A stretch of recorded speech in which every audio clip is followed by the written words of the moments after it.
नमस्कार. आज शब्द जरा थबकलेत.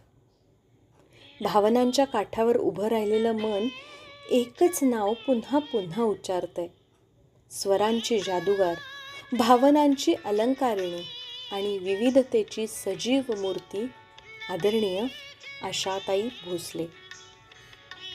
वेडात मराठे वीर दौडले सात ही कुसुमाग्रजांची केवळ ओळ नाही, तर जिद्दीचा जाज्वल्य ज्वालामुखी आहे. आणि आशाताईंचं आयुष्य म्हणजे त्या ओळींचंच जिवंत रूप.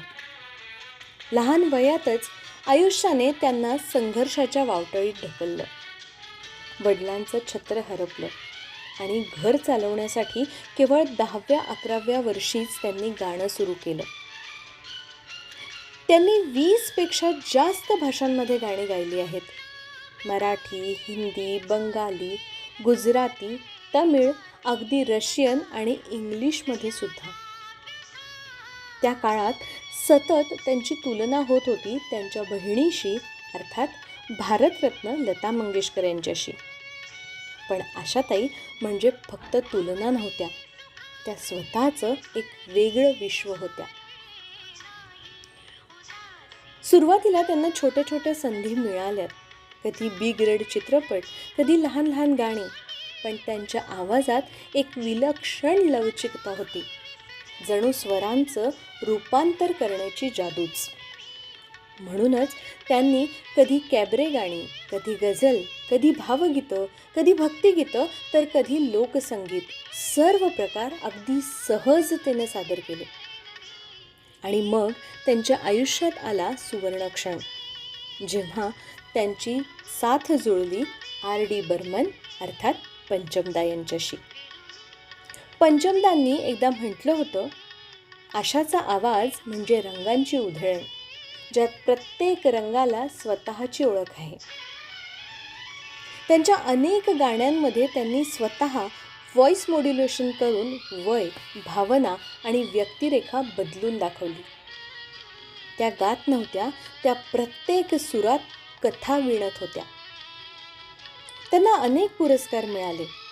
फिल्मफेअर, नॅशनल अवॉर्ड्स, महाराष्ट्राचा महाराष्ट्रभूषण आणि भारताचा पद्मविभूषणसुद्धा. पण त्यांच्यासाठी सर्वात मोठा पुरस्कार होता श्रोत्यांच्या मनातलं अढळ स्थान. पण त्यांच्या आयुष्यातली सर्वात विलक्षण गोष्ट म्हणजे वयाच्या 90 वर्षांनंतरही त्यांच्या आवाजातली चमक अजूनही ताजी होती. त्यांनी लाईव्ह कॉन्सर्ट्समध्ये तासनतास गाणी सादर करून तरुण कलाकारांनाही प्रेरणा दिली. आशाताईंना स्वयंपाकाची प्रचंड आवड होती आणि त्यांनी दुबई, कुवैत, बहरीन अशामध्ये स्वतःच्या नावाने रेस्टॉरंटसुद्धा चालवले आहेत. जसं त्यांच्या गाण्यांमध्ये चव आहे, तसंच त्यांच्या हातच्या जेवणातही. त्यांचा स्वभाव मुक्त आकाशासारखा आणि आयुष्य त्यांनी जगलं बंधनांच्या पलीकडे, अगदी राणीप्रमाणे. वय ही फक्त एक संख्या आहे. स्वप्न जिवंत ठेवली तर आयुष्य कधीच थांबत नाही.